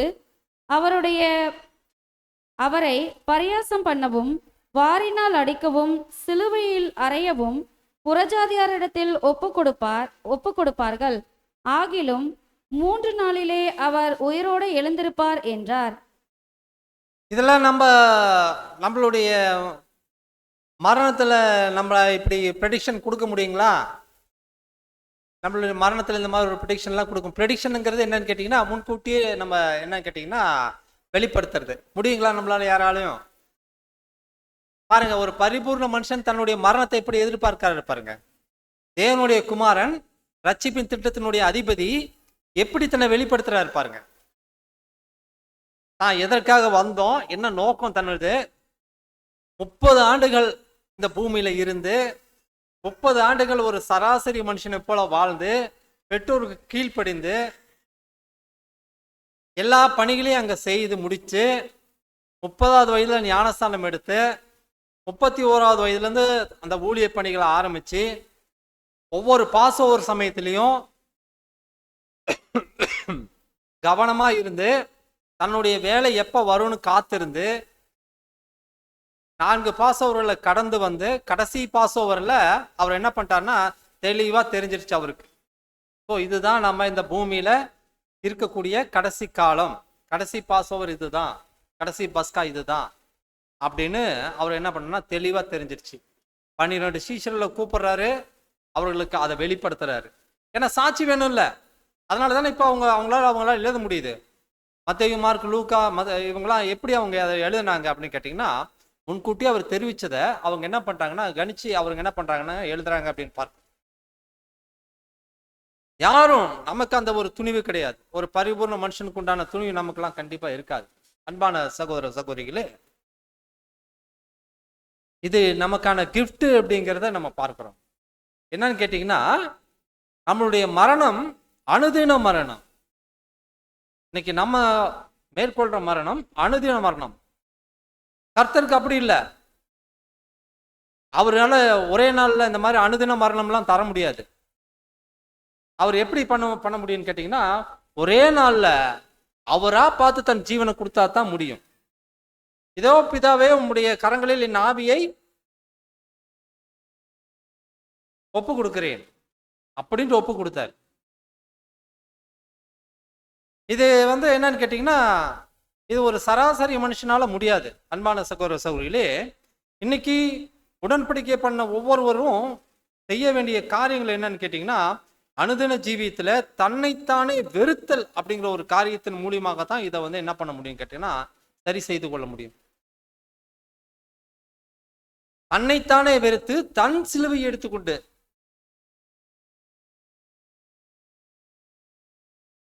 யாருடைய சிலுவை இது? ஆமா, எடுத்துக்கொண்டு யாரை பின்பற்றணும்? கிறிஸ்துவை பின்பற்றணும். கிறிஸ்துவை எப்படி பின்பற்றுறதுன்னு கேட்டீங்கன்னா அவருடைய வழிநடத்தல நம்ம என்ன பண்றோம்னா கடைசியா கரெக்டா ஃபாலோ பண்ணணும் அப்படின்னு பார்க்கணும். அப்ப இங்க பாருங்க என்ன நடந்துச்சு அப்படின்னு கேட்டா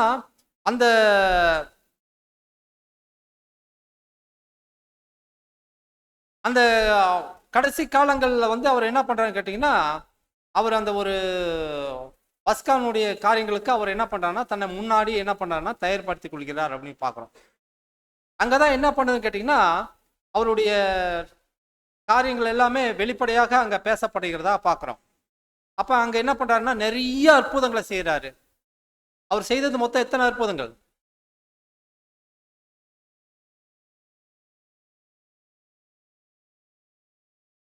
எத்தனை அற்புதங்கள் நமக்கு தெரியாது இல்லைங்களா? ஆனா ஊமைகள் எத்தனை ஊமைகள்ங்க? 39. அது கரெக்டா நமக்கு தெரியும். 39. அங்க 39 ஊமைகளை பத்தி அங்க அதிகமான ஊமைகளை பேசுறாரு. வெளி வெளியரங்கமான ஃபீச்சர்ஸ் நிறைய நடக்குது அங்க. கடைசியாக தான் அவர் என்ன பண்ணார்னா லாசரஸை எழுப்புறாரு.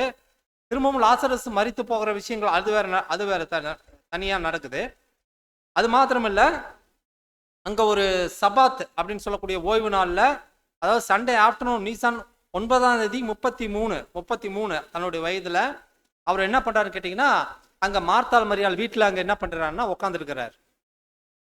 மார்த்தாள் மரியாள் வீட்டுல உட்காந்துருக்காரு. அங்கதான் மார்த்தாள் என்ன பண்றாங்க கேட்டீங்கன்னா, மரியாள் என்ன பண்றாங்க, விலையேற பெற்ற பரிமள தைலத்தை என்ன பண்றாங்க கேட்டீங்கன்னா அவர் பாதத்துல பூசுறாங்க. அங்க யாருடைய தோற்றம் வெளியாகுது? யூதாசனுடைய உள்மனதை எங்க பண்ணதுன்னு கேட்டா வெளிப்படுது. அங்க யூதாஸ்க்கு ஒரு லெசன் கொடுக்குறாரு. நீ போய் என்ன செய்ய வேண்டியத செய் அப்படின்னு சொல்லிட்டு அவருக்கு அவங்க லெசன் கொடுக்குறாரு. யோவான் 11:32-35.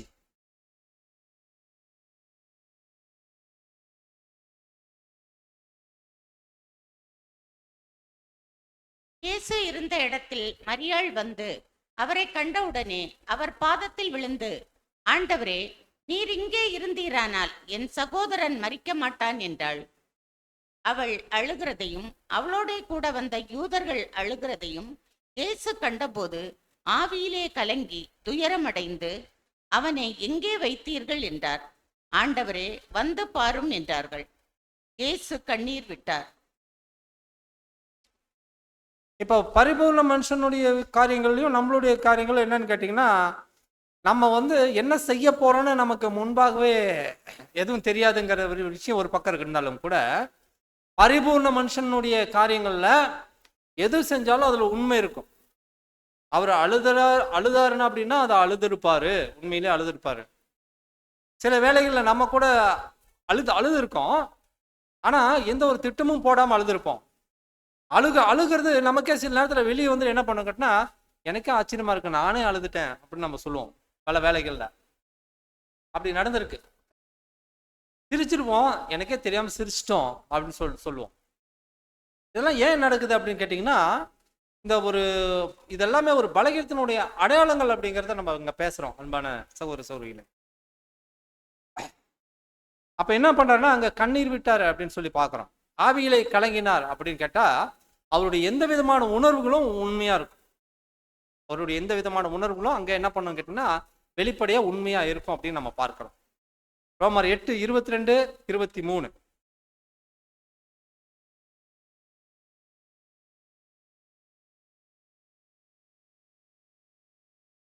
ஆகையால் நமக்கு தெரிந்திருக்கிறபடி இதுவரைக்கும் சர்வ சிருஷ்டியும் ஏகமாய் தவித்து பிரசவ வேதனைப்படுகிறது. அதுவும் அல்லாமல் ஆவியின் முதற் பலன்களை பெற்ற நாமும் கூட நம்முடைய சரீர மீட்பாகிய புத்திர சுவிகாரம் வருகிறதற்கு காத்திருந்து நமக்குள்ளே தவிக்கிறோம். புத்திர சுவிகாரம் வருவதற்கு காத்திருந்து நமக்குள்ளே தவிக்கிறோம். சர்வ சிருஷ்டியும் என்ன பண்ணிக்கின்னா, அப்ப ஆண்டவர் எதை நினைச்சு இது பண்ணாருன்னா, அங்க உண்மையிலே லாசர் நினைச்சு அவர் அழுவல. டோட்டலா மனுக்குலத்தை நினைச்சுதான் என்ன பண்ணாருன்னு கேட்டீங்கன்னா அவர் அங்க வருத்தப்படுறாரு அப்படின்னு பார்க்க. மனுக்குலத்தை தான் நினைக்கிறார். மனுக்குலம் இப்படி ஒரு எளிய மரணம், விசுவாசம் இல்லை, தேவனுடைய காரியங்களை விசுவாசம் இல்லை. மீண்டும் ஒரு உயிர்த்தெழுதலை தேவன் தருவாரு, அதற்காக தான் வந்திருக்கிறோம். தன்னுடைய மரணம் அந்த ஒரு நோக்கத்திற்காக தான் கொடுக்கப்படுது, தன்னுடைய ஜீவன் அதுக்காக தான் கொடுக்கப்பட போக அப்படிங்கிற விசுவாசம் இல்லாதனால அந்த அவிசுவாசத்தை நினைச்சுதான் என்ன பண்றாருன்னா அங்க அழுவுறாரு அப்படின்னு நம்ம பார்க்கிறோம். அப்ப 10ஆம் தேதி, நீசான் மாதம் 10ஆம் தேதி என்ன பண்றாருன்னா அங்க அவர் தன்னை அங்க ஒப்பு கொடுக்குற விஷயத்தை அங்க தயாராகிற அப்படின்னு பார்க்குறோம். The Passover lamb was selected on the day. அதாவது அடுத்த நாள் என்னன்னு கேட்டிங்கன்னா சண்டே, இது ஓய்வு நாளில் அது நடக்குது. அடுத்த நாள் சண்டே மண்டே நீசான் 10. இப்போ என்னன்னு கேட்டிங்கன்னா, அவர் சகரியா 9:9 சொல்லப்பட்டது போல, சகரியா 9:9 சீயோன் குமாரத்தியே மிகவும் களிகூரு, எருசலேம் குமாரத்தியே கெம்பீரி, இதோ உன் ராஜா உன்னிடத்தில் வருகிறார். அவர் நீதி உள்ளவரும் ரட்சிக்கிறவரும் தாழ்மை உள்ளவரும் கழுதையின் மேலும் கழுதை குட்டியாகிய மரியின் மேலும் ஏறி வருகிறவருமாய் இருக்கிறார். ஆமா, இப்போ அங்க என்ன பண்றாருன்னு கேட்டினா, அவரை ஒரு கழுதை மேல உட்கார வச்சு அவர் என்ன பண்றாங்கன்னா கூட்டிட்டு வராங்க, ஜனங்கள் கூட்டிட்டு வராங்க அப்படின்னு பாக்குறோம். அப்போஸ்தலர் 1:6.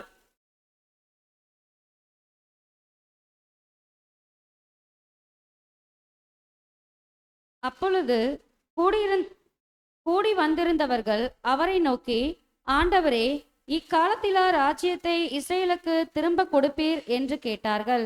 ஆமா, அவர் என்ன நினைச்சிட்டாங்க கேட்டினா, அவர் ராஜ்யத்தை எடுத்துக்குவாரு அப்படிங்கறதுல தான் ஜனங்களுடைய நோக்கமா இருந்துச்சு.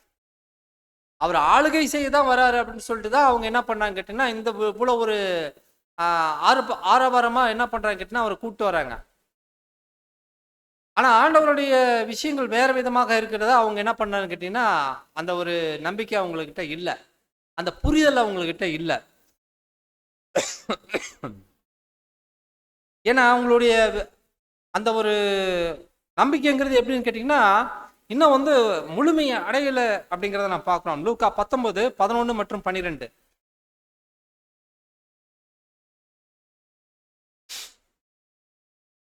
பிரபுவாகிய ஒருவன் ஒரு ராஜ்யத்தை பெற்றுக்கொண்டு திரும்பி வரும்படி தூர தேசத்துக்கு போக புறப்பட்டான். புறப்படும் போது அவன் தன் ஊழியக்காரரில் 10 பேரை அழைத்து அவர்களிடத்தில் 10 ராத்தல் திரவியம் கொடுத்து, நான் திரும்பி வருமளவும் இதை கொண்டு வியாபாரம் பண்ணுங்கள் என்று சொன்னான். இது அங்க ஒரு பேராபிள் அங்க கொடுக்குறாரு. அங்க அந்த ஊமையை அங்க பேசுறத நம்ம பார்க்கிறோம்.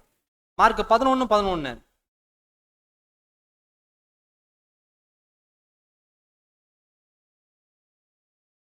அப்பொழுது இயேசு எருசலேமுக்கு வந்து தேவாலயத்தில் பிரவேசித்து எல்லாவற்றையும் சுற்றி பார்த்து சாயங்காலம் ஆன போது 12 கூட பெத்தானியாவுக்கு போனார்.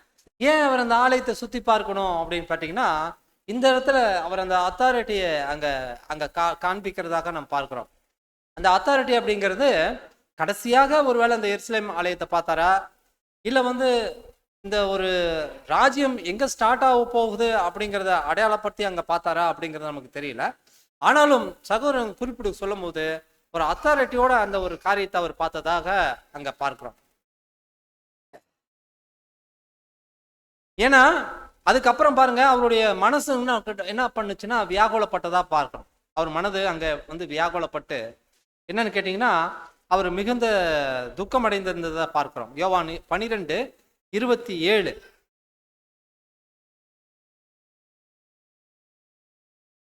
இருந்து 33 வரைக்கும் வாசிச்சிருங்க.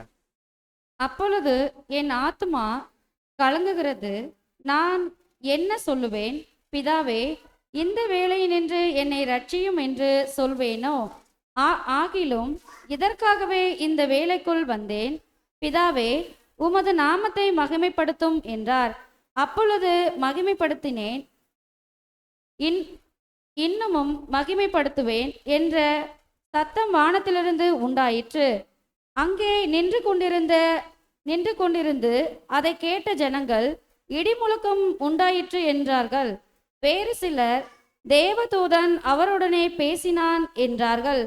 இயேசு அவர்களை நோக்கி, இந்த சத்தம் என் நிமித்தம் உண்டாகாமல் உங்கள் நிமித்தமே உண்டாயிற்று. இப்பொழுதே இந்த உலகத்திற்கு நியாயத்தீர்ப்பு உண்டாயிருக்கிறது.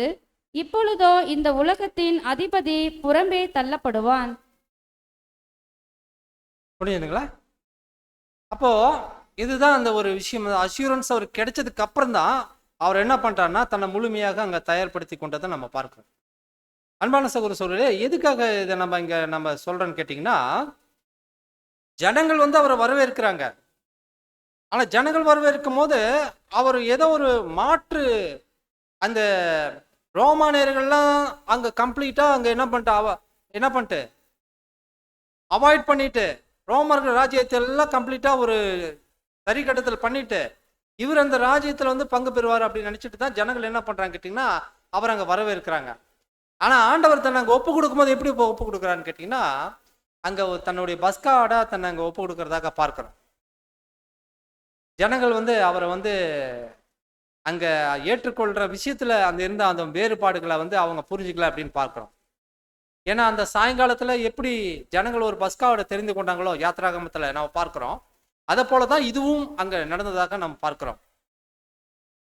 அதே வேளையில அவங்க ஜனங்கள் பாடின பாட்டெல்லாம் என்னன்னு கேட்டீங்கன்னா அங்க ஒரு பிரைசிங், அங்க என்ன கேட்டீங்கன்னா ஒரு வாழ்த்துதலோட அங்க ஒரு பாட்டுகளை பாடுறாங்க அப்படின்னு பார்க்கிறோம். இது வந்து சங்கீதம் 113 118 சங்கீதம் வரைக்கும் இது அப்படியே தான் இருக்கும். ஏன்னா ஒரு உதாரணத்துக்கு நம்ம ஒரு ரெண்டு மூணு வசனங்களை மட்டும் வாசிக்கலாம். சங்கீதம் 113 ஒரு 2-3 இது மட்டும் வாசிங்க.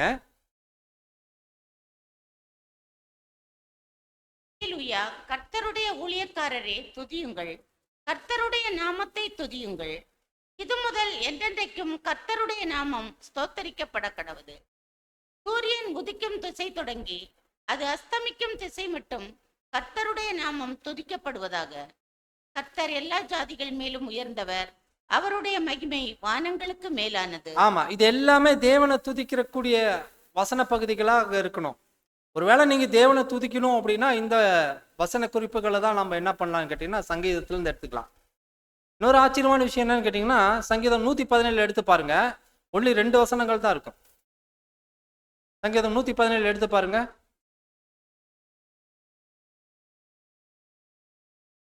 ஜாதிகளே எல்லோரும் கர்த்தரை துதியுங்கள், ஜனங்களே எல்லோரும் அவரை போற்றுங்கள். அவர் நம்மேல் வைத்த கிருபை பெரியது, கர்த்தரின் உண்மை என்றென்றைக்கும் உள்ளது என்றார். என்றென்றும் உள்ளது. அல்லேலூயா. எத்தனை வசனம் இருக்கு? 2 வசனம் தான் இருக்கு. சங்கீதம் 117 2 வசனங்கள் தான் இருக்கும். ரொம்ப ஷார்ட் அண்ட் ஸ்வீட்டா அதை என்ன பண்ணிருக்கோம்னா முடிச்சிருக்கோம் அப்படின்னு பார்க்கிறோம்.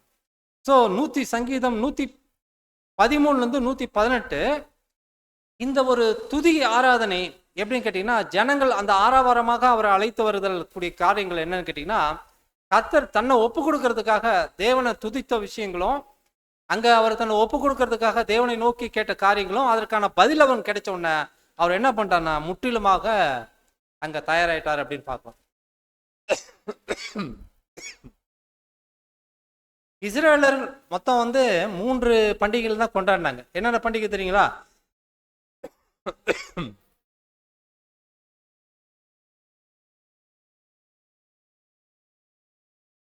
நம்ம சொல்றோம்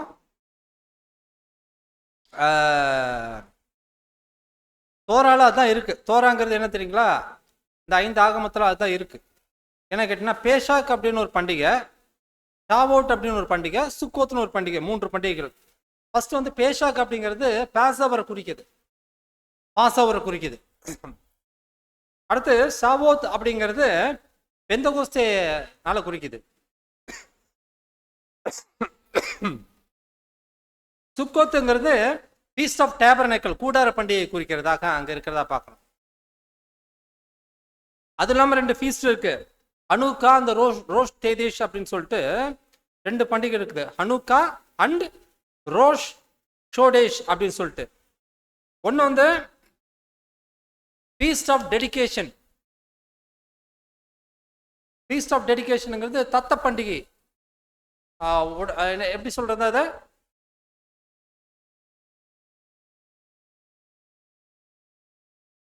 அதாவது ஒப்பு கொடுத்தல் பண்டிகை அப்படின்னு நம்ம சொல்றோம். அதுக்கு சரியான பேர் இருந்துச்சு, அதை நோட் பண்ணி வச்சோம். படிக்கும் போது நம்ம அதை கவனக்குறைவோ அதை கடந்து போயிட்டோம்.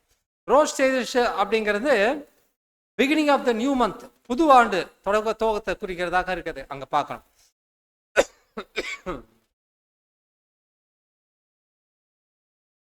சங்கீதம் 118 26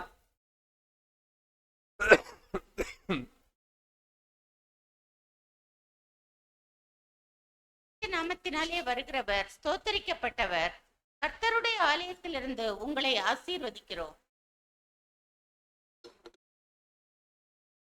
அப்படின்னு சொல்லிட்டு ஹோசனான்னு சொல்லிட்டு என்னங்கிற வார்த்தைகளோட என்ன பண்றாருன்னா கர்த்தரை அங்க வரவேற்கிறதாக பார்க்கிறோம். ஜனங்களுடைய மனநிலை, இவருடைய மனநிலை, இவர் தான் இந்த கடைசி இந்த பஸ்காவப்ப அங்க நடக்கிறத நம்ம பார்க்கிறோம். மத்தேயு 23:39.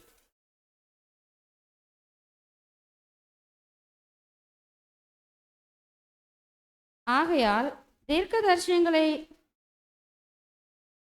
கர்த்தருடைய நாமத்தினாலே வருகிறவர் ஸ்தோத்தரிக்கப்பட்டவர் என்று நீங்கள் சொல்லும் அளவும் இது முதல் என்னை காணாதிருப்பீர்கள் என்று உங்களுக்கு சொல்லுகிறேன் என்றார். ஜனங்களுக்கு அவர் சொன்ன அந்த கடைசி வார்த்தை அப்படின்னு பார்க்கிறோம். அது மட்டும் இல்லாம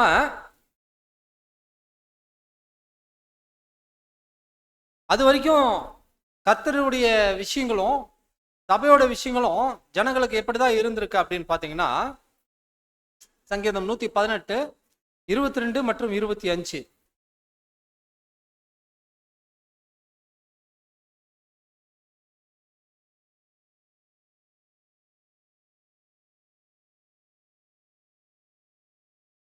கர்த்தாவே ரட்சியும், கர்த்தாவே காரியத்தை வாய்க்க சங்கீதம் 118, 22 மற்றும் 25.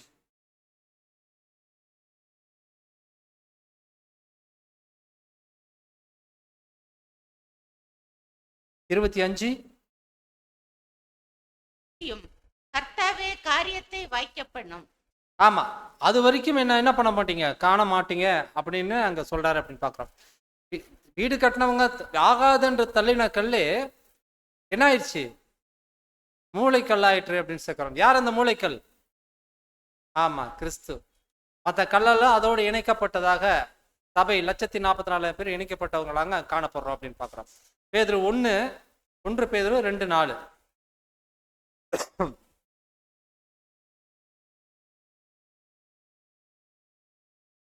மனுஷரால் தள்ளப்பட்டதாயினும் தேவனால் தெரிந்து கொள்ளப்பட்டதும் விரையேறப்பட்டதுமாய் இருக்கிற ஜீவனுள்ள கல்லாகிய அவரிடத்தில் சேர்க்கப்பட்டவர்களாகிய நீங்களும். முதல்ல வாசிங்க மறுபடியும். மனுஷரால் தள்ளப்பட்டதாயினும். ஆமா, இப்ப நம்ம மனுஷரால தள்ளப்பட்டதா இருக்கலாம். இப்ப நம்ம மனுஷரால தள்ளப்பட்டவர்களாக இருக்கலாம். ஆனா என்ன பண்ணுவோம் கடைசியாக? தேவனால் தெரிந்து கொள்ளப்பட்டதும் விலையேற பெற்றதுமாய் இருக்கிற ஜீவனுள்ள கல்லாகிய அவரிடத்தில் சேர்க்கப்பட்டவர்களாகிய நீங்களும். ஆமா, கடைசியாக என்ன பண்ணுவோம்? தேவனிடத்துல நாமளும் என்ன பண்ணுவோம்? சேர்க்கப்படுவோம் என்கிற அந்த ஒரு விஷயம்தான் இந்த பஸ்காவுடைய காரியங்கள்ல கர்த்தருடைய பஸ்காவுக்கும் நம்மளுடைய பஸ்காவுக்கும் உள்ள இணைப்பை அங்க நம்ம பார்க்கிறோம். அன்பான சகோதர சகோதரிகளே, ரோமர் 9:33.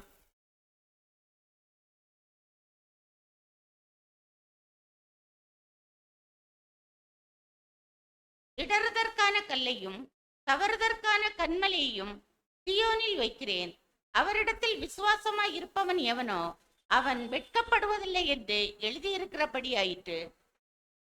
அவரிடத்துல விசுவாசமா இருக்கிற எவனும் வெட்கப்படுவதில்லை என்று நாம் பார்க்கிறோம். அன்பான சகோதர சகோதரிகளே, ரோமர் 10:11.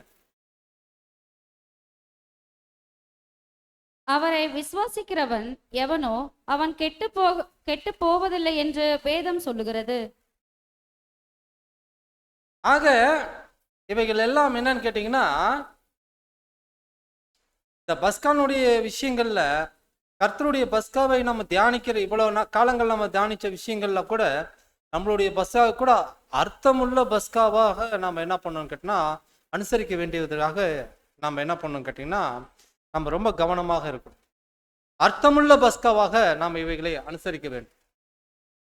ஏதோ பலி செலுத்துறோம், ஏதோ வந்திருக்கிறோம், ஏதோ சபையை நம்ம அட்டண்டன்ஸ் போட்டோம், சபையில் இருக்கிற விஷயங்களை கேட்டோம்.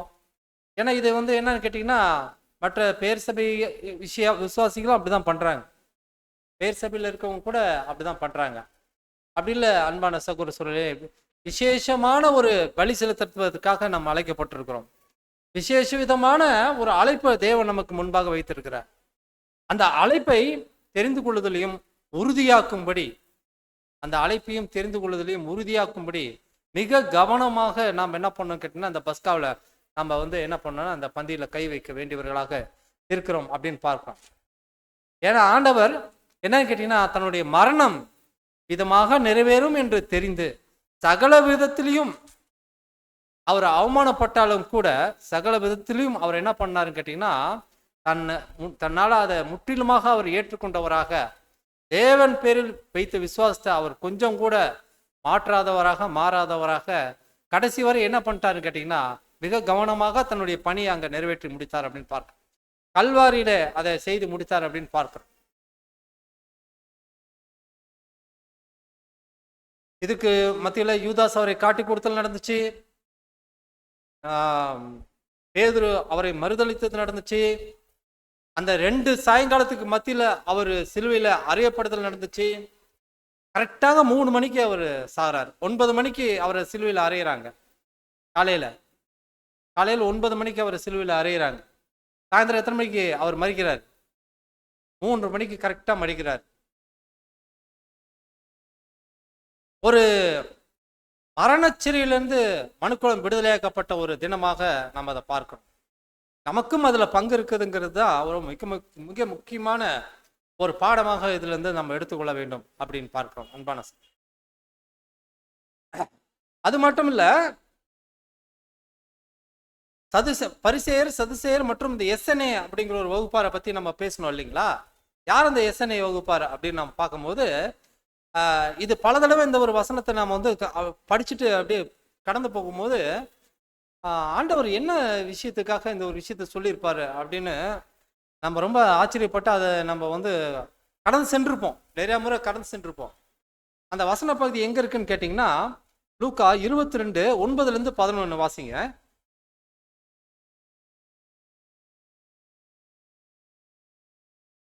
அதற்கு அவர்கள், நாங்கள் அதை எங்கே ஆயத்தம் பண்ணும்படி பஸ்காவை எங்க ஆயத்தம் பண்ணும்படி நாங்க உங்களுக்கு ரெடி ஆகட்டும் அப்படின்னு சொல்லிட்டு சீஷர் வந்து ஆண்டவர்கிட்ட கேட்கிறாங்க. அதுக்கு ஆண்டவருடைய சம்பாஷணைகள் என்ன நம்ம பார்க்கலாம். அதற்கு அவர், நீங்கள் நகரத்தில் பிரவேசிக்கும் போது தண்ணீர் குடம் சுமந்து வருகிற ஒரு மனுஷன் உங்களுக்கு எதிர்ப்படுவான். நீங்கள் அவனுக்கு பின் சென்று அவன் போகும் வீட்டிற்குள் நீங்களும் போய் அந்த வீட்டெஜமானை நோக்கி, நான் என் சீஷரோடு கூட பஸ்காவை புசிக்கிறதற்கு தகுதியான இடம் எங்கே என்று போதகர் உம்மிடத்தில் கேட்க சொன்னார் என்று சொல்லுங்கள்.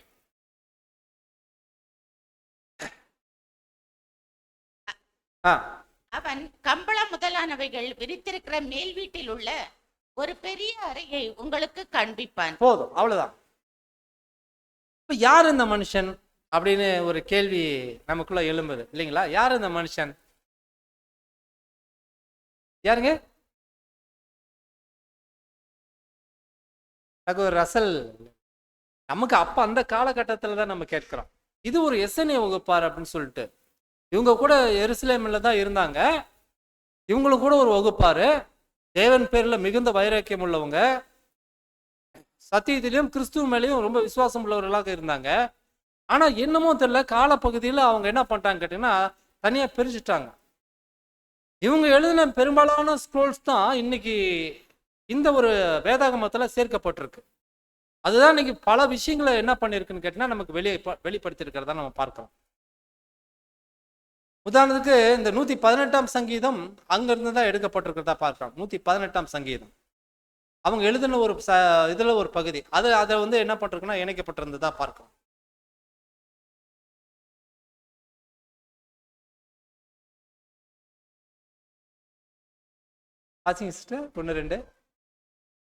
கர்த்தரை துதியுங்கள், அவர் நல்லவர், அவர் கிருபை என்றும் உள்ளது, அவர் கிருபை என்றும் உள்ளதென்று இஸ்ரவேல் சொல்வதாக. அவர் கிருபை என்றும் உள்ளதென்று கர்த்தருக்கு பயப்படுகிறவர்கள் சொல்வார்களாக. நெருக்கத்தில் இருந்து கர்த்தரை நோக்கி கூப்பிட்டேன், கர்த்தர் என்னை கேட்டருளி விசாலத்திலே வைத்தார். போதும். அப்போ நம்ம எதுக்காக சொல்லன்னு கேட்டீங்கன்னா, இந்த சங்கீத பகுதி கூட அவங்களுடைய ஸ்க்ரோல்ஸ்ல இருந்து தான் எடுத்து இணைக்கப்பட்டிருக்கிறதா நம்ம பார்க்கிறோம். எதுக்காக இதை நம்ம சொல்லன்னு கேட்டீங்கன்னா, இந்த எஸ்என்ஏ வகுப்பாருங்கிறவங்க ரொம்ப ஒரு விசேஷமான ஒரு வகுப்பார், விசுவாசிகளாக அடங்கியவங்க, முழு விசுவாசத்தை வெளிப்படுத்தினவங்களாக நம்ம பார்க்கிறோம். இது நமக்கு பாடத்துல நமக்கு அவசியம் இல்லை, இருந்தாலும் கூட பரிசேயரை பத்தி நம்ம அதிகமா படிச்சிருக்கிறோம், சதுசேயரை பத்தி அதிகமா படிச்சிருக்கிறோம்.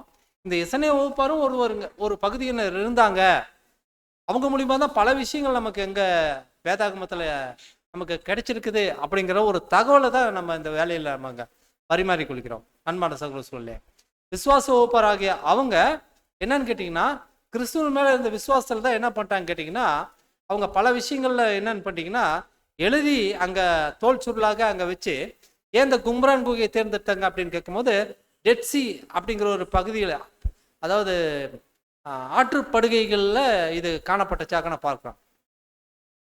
டெட்சிங்கிறது ஏன் சொல்கிறோம் அப்படின்னு கேட்டிங்கன்னா, அதனுடைய உப்புத்தன்மைக்காக இல்லைங்களா? அதனுடைய உப்புத்தன்மை எத்தனை சதவீதம் இருக்குன்னு கேட்டிங்கன்னா, கிட்டத்தட்ட 70 to 80% இருக்கு. அது என்னன்னு கேட்டிங்கன்னா, காலத்துக்கும் அழியாதபடிக்கு அந்த ஒரு விஷயங்கள்லாம் என்னன்னு கேட்டிங்கன்னா, அவங்க எழுதப்பட்ட சுருள்களில் பாதுகாக்கிற விஷயத்தில் ரொம்ப அது உதவிகரமாக இருந்ததாக பார்க்கும்.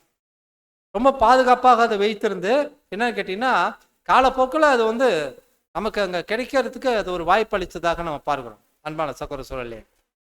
ஸோ இந்த ஒரு பஸ்கால ஆண்டவருடைய அந்த ஒரு புரிதலோட கூடக்கூடிய பஸ்காவை நாம் என்னன்னு கேட்டிங்கன்னா, நம்மளும் புரிஞ்சிக்க முயற்சி பண்ணணும். அவ்வளோதான். அவர் எப்படி தன்னை பஸ்காடாக ஒப்பு கொடுத்து அங்கே தன்னை முழுமையாக அங்கே தன்னுடைய பணிகளை செய்து முடித்தாரோ, அதை போலவே நம்மளும் எந்த காரியத்திற்காக உடன்படிக்கை பண்ணணுமோ அந்த நோக்கத்தை நம்ம சரியான வேலையில அடையாளப்படுத்திக்கிறது தான் இந்த ஒரு பஸ்கானுடைய விஷயங்கள் கூட இருக்கிறதாக நம்ம பார்க்கிறோம். அன்பான சகோதரர் சொல்லி ஸோ புளிப்பில்லாத அப்பம் மற்றும் திராட்சை ரசம் இவைகளை எங்க அடையாளப்படுத்திருக்கு. திராட்சை ரசம் எதற்கு அடையாளமாக இருக்குது? ஜீவனுக்கு அங்க அடையாளமா இருக்குது. புளிப்பில்லாத அப்பம்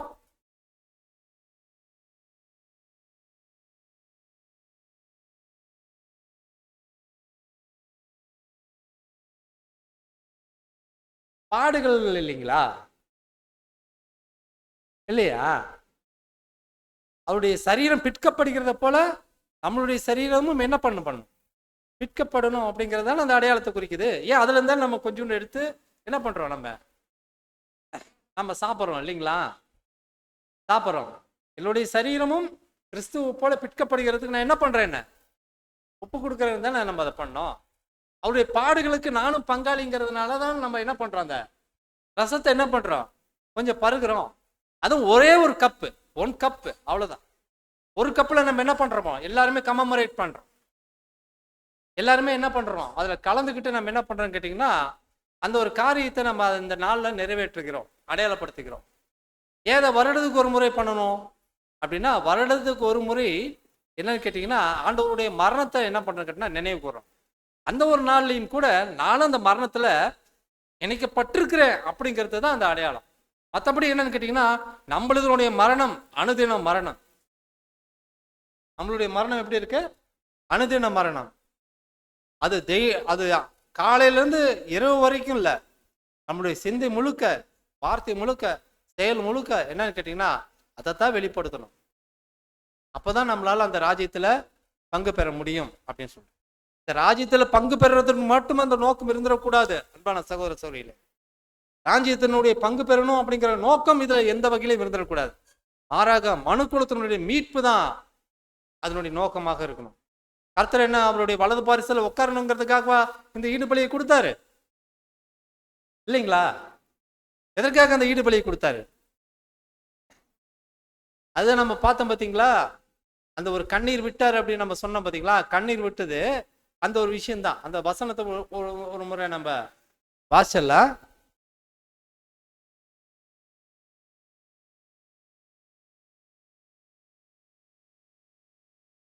யோவான் 12:27.